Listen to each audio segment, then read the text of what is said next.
देखो class 10th के पहले चैप्टर से एनसीईआरटी का ये पहला चैप्टर है 1.1।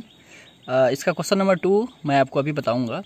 देखो क्वेश्चन नंबर 2 में कह रहा है जो दर्शाइए कि कोई भी घनात्मक विषम पूर्णांक 6q+1 या 6q+3 या 6q+5 के रूप का होता है।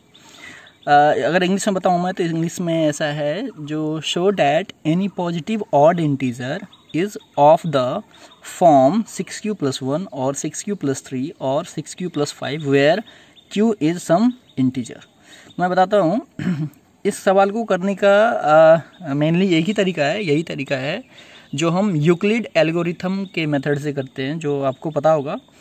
और यूक्लिड एल्गोरिथम क्या कहता है, जो a = bq+r, ठीक है। ये a = bq+r मैंने पहले से ही लिख रखा है। ये जहाँ पर q क्या है, एक इंटीजर है, ये क्वेश्चन में दिया हुआ है ना, q जो है एक इंटीजर है, ठीक। तो अभी मैंने इससे ऊपर में क्या करा है, एक लाइन लिखा है जो let a be any positive integer. मैंने क्या मान लिया, देखो यहाँ पर ये जो है यूक्लिड एल्गोरिथम, इसमें a = bq+r है, लेकिन इसमें कहीं a नहीं दिख रहा है। तो मैंने मान लिया ये जो है ये bq+r, देखो bq+r bq+r bq+r, मतलब मेनली इसी के फॉर्म में है, जिसका b जो है होगा ये सबका सेम होगा। देखो जो भी q के साथ ये मल्टीपल है, q के साथ मल्टीपल है इसमें, वो b का वैल्यू होता है। मतलब हम कह सकते हैं b का वैल्यू कितना है, 6 है, ठीक। तो b का वैल्यू इसमें 6 हमें पहले से मिल गया। तो मैंने क्या करा, इस टोटल को a मान लिया, let a be any positive integer. तो एंड b = 6, जो मैंने अभी आपको बताया है, जो b का वैल्यू क्या होगा, 6 होगा, क्योंकि जो q के साथ q का जो कोफिशिएंट होता है वही b का वैल्यू होता है। तो ये लाइन आपको समझ में आ गया। जो हमने क्या करा, a को एक पॉजिटिव इंटीजर नंबर मान लिया, जिसमें b का वैल्यू 6 है। तो उसके बाद क्या करूँगा, यूक्लिड एल्गोरिथम मेथड कहता है a = bq+r, ठीक। तो जिसमें b का वैल्यू हमें पता है ना, a का तो आपने मान रखा है, ठीक है, a एक पॉजिटिव इंटीजर आपने मान रखा है, ठीक है। और r जो है, r का एक कंडीशन होता है, r का जो ये कंडीशन मैंने यहाँ पे लिख रखा है पहले से ही, r का ये कंडीशन होता है कि r का जो वैल्यू होगा वो हमेशा 0 के इक्वल या 0 से बड़ा, या फिर 0 से इक्वल 0 से बड़ा, और जो b है वो b से छोटा होगा। तो यानी कि हम इसको इस फॉर्म में लिख सकते हैं, 0 से इक्वल या फिर 0 से बड़ा r का वैल्यू होगा और b से छोटा होगा। तो b = हमने यहाँ पर 6 लिख रखा है।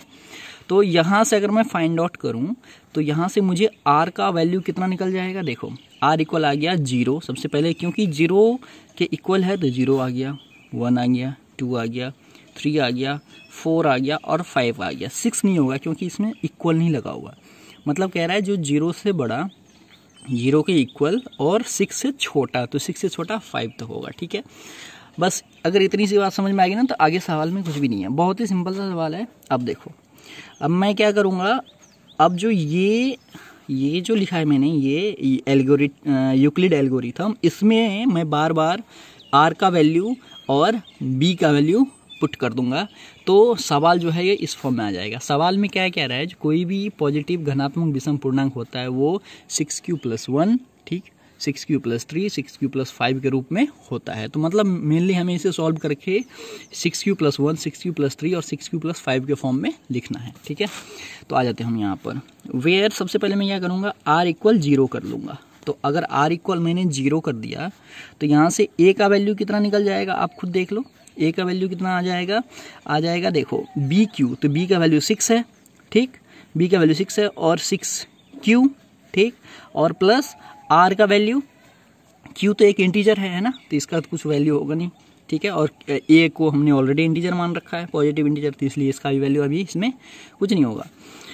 और यहाँ पर r का वैल्यू क्या हो गया, 0, तो ये इक्वल टू कितना आ गया, 6q आ गया, क्योंकि 0 प्लस करेंगे तो 6q ही होगा।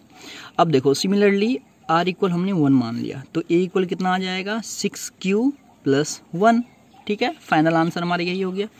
उसके बाद फिर क्या करा हमने, r = 2 मान लिया। अगर r = 2 हमने माना तो इसमें a का वैल्यू कितना आ जाएगा, a = आ जाएगा 6q+2, सिमिलरली r इक्वल 3 मान लो तो a इक्वल आ जाएगा 6q plus 3। Similarly r equal 4 मान लो तो a इक्वल कितना आ जाएगा 6q प्लस 4, ठीक है।